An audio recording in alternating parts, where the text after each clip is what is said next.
So my last hospital stay and visit really highlighted the importance of making sure you or your caregivers are in charge of your health when you're in the hospital.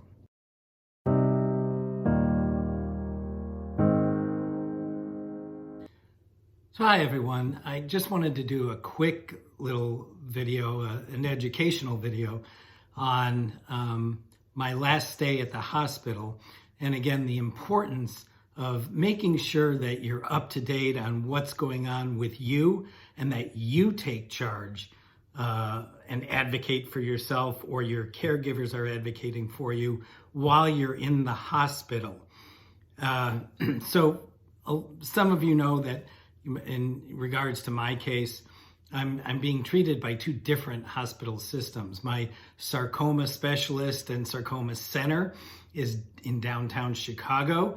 It is where my treatment is actually being directed by my sarcoma specialist. However, since I live out in the suburbs of Chicago, they're working with a different hospital system that I can get chemo and other things treated locally, so I don't have to go into the city all the time for treatments. It's a common practice, lots of people do that, and but it can make things a little tricky at times, keeping records, together and stuff. The good news is both hospital systems are on the same software package, so all information can be transmitted between the two. All information is shared, so that's a very good thing. However, as you know from my last video, that I was in the ER a couple of times over the Thanksgiving holiday, and they admitted me for 5 days for a fever that nobody could figure out what was going on.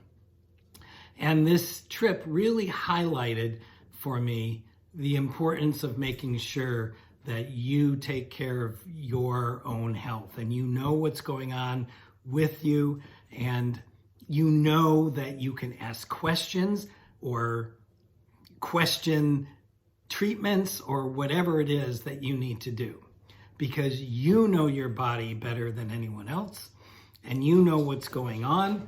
And when you're in those situations, a lot of times, there are multitudes of doctors and nurses who don't know you and are speculating on what might happen. So let's go back to that time when I was in the hospital, and we'll go to when I was in the ER the second time with the high fever, and they ended up admitting me. But they admitted me at first from the ER because they did, of course, all the standard tests, blood tests, whatever, ruling out all the things that you would want to rule out, ruling out neutropenia and all those things that you don't want to have as a cancer patient. They took a chest x-ray. The chest x-ray didn't show anything remarkable, but they did a CT also to see if there was any embolisms in my lungs that could be causing anything. They didn't find any embolisms, but they did see, according to the ER doctor, something that they thought possibly could be pneumonia. So that's what they started treating me on. They gave me antibiotics right away to see if maybe this was just some kind of pneumonia. And then they admitted me. And then the barrage of doctors started.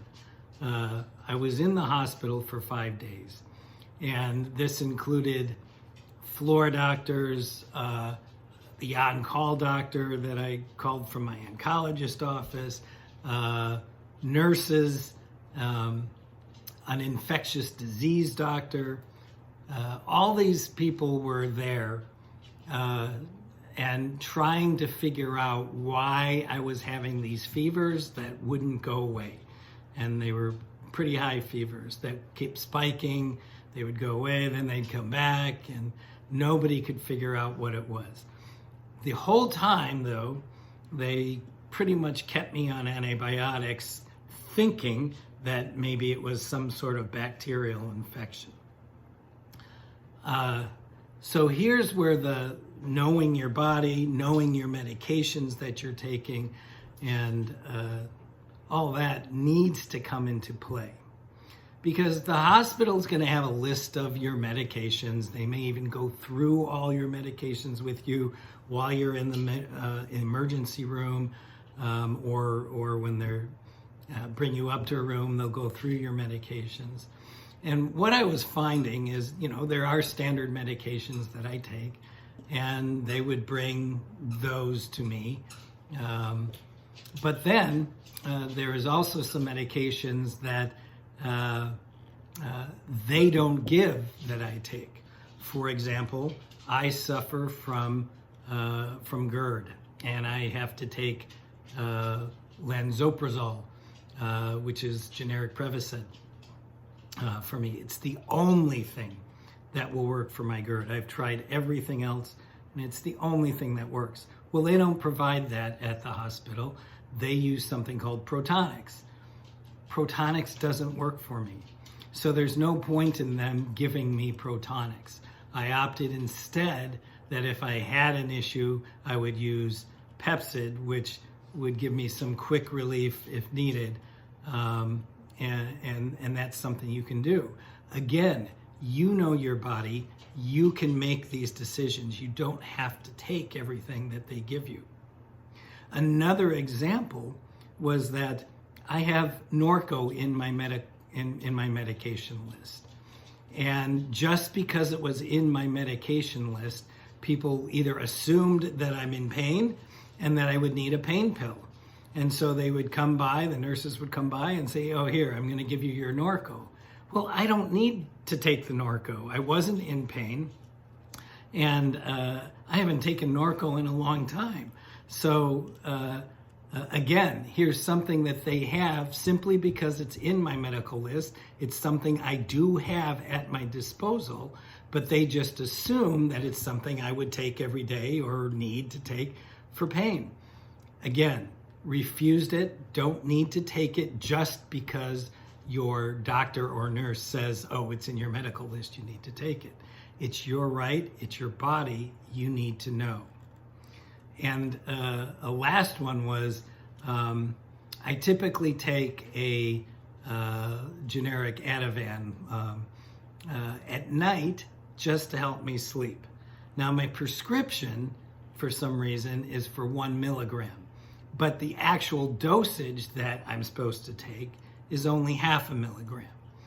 But the nurses came and said, oh, here's your prescription, here's your 1 milligram of Ativan for you to sleep. I don't take 1 milligram, I only need 0.5 milligram to do that. So again, told them, get me half the pill, I don't need the whole pill. You know your body, you know your medication. It is very important that you and your caregivers know this stuff so that you're not either over-medicating yourself and that you're taking charge of what needs to happen.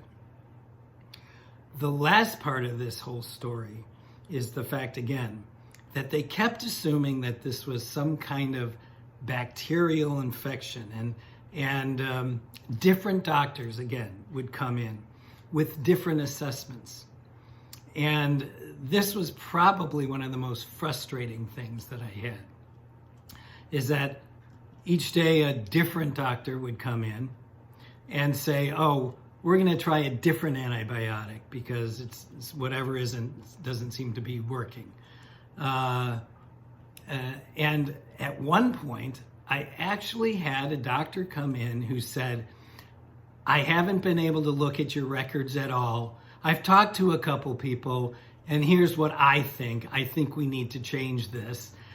And I just intently listened to her. And when she left, I told the nurse, no, we're not going to make any changes right now. I want my local oncologist to be here. I need one doctor to be a point person for me, because there were too many doctors coming in, making too many changes to what was happening, and nothing was working. And I also finally made the decision after 4 days of antibiotics that they wanted to give me to stop the antibiotics because they weren't doing anything. And I eventually got my local oncologist to come in, and he agreed with me completely, saying, okay, after this amount of time, if the antibiotics haven't done anything, they're not going to do anything.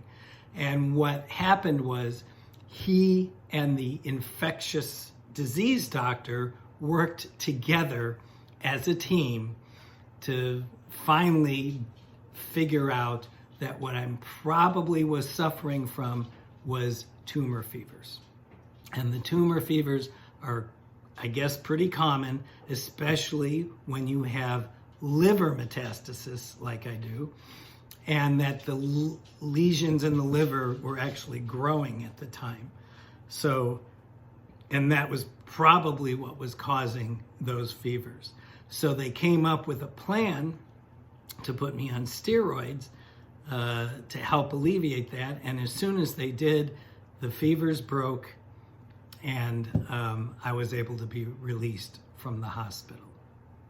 So once again, very important that you know your body, you know your medications, you know how you feel, and do not be afraid in any way, shape, or form to ask questions or to question any kind of treatment you have, to make sure that what is going on is right for you. Because when you're in those situations, again, these doctors are all trying to help. I'm not trying to say that anybody was trying to do anything wrong. They really want to get to the bottom of what is going on with you. But when there's a lot of people playing in the mix who really don't know your situation as well as you or your doctors do, it's your job to make sure that you stay abreast of what's happening and make sure that you are getting the proper care that you need. If you're in pain, let them know. If you need something, let them know. I'll give you another example. There was one day where they were switching off for the fever between ibuprofen and Tylenol. And at one point I actually had a really bad headache with this stuff. And the Tylenol and the ibuprofen, neither were working. I knew that if I just took an Excedrin migraine, that within 20 minutes, my headache and the fever would be gone. I knew it because it's worked for me many, many times.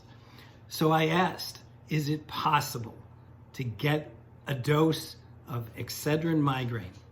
And the nurse went away and got approval for the one dose. And when I took it, sure enough, 20 minutes later, fever was gone and my headache was gone. I knew it would work. So you know what's going to work for you. Be an advocate for yourself and make sure that you're asking and getting what you need in order to make your stay and your health better. I sincerely hope this gives you a little bit of information on knowing that you are in charge. Just because a doctor says something does not mean it's the right answer or the right treatment. You know yourself, you know your body, and you can make it happen. So hopefully this gave you a little background and a little help if you're ever in that situation, if you need to be in the hospital. Just to, again, give you an update, I am doing pretty well. I'm coming up on I'll be on my second week of Votrient, the chemo pills, on a Thursday, 2 days from now. So looking forward to see if this is actually working. So far, tolerating it pretty well. It makes me very, very weak. But other than that, the other side effects have been fairly minimal. So I'm very happy with that. But we'll give more updates on that treatment once we get more data on it, as I get more into this and see what's happening. In any case, hope you all are doing very well, and as always, thank you for watching, and have an excellent, great day.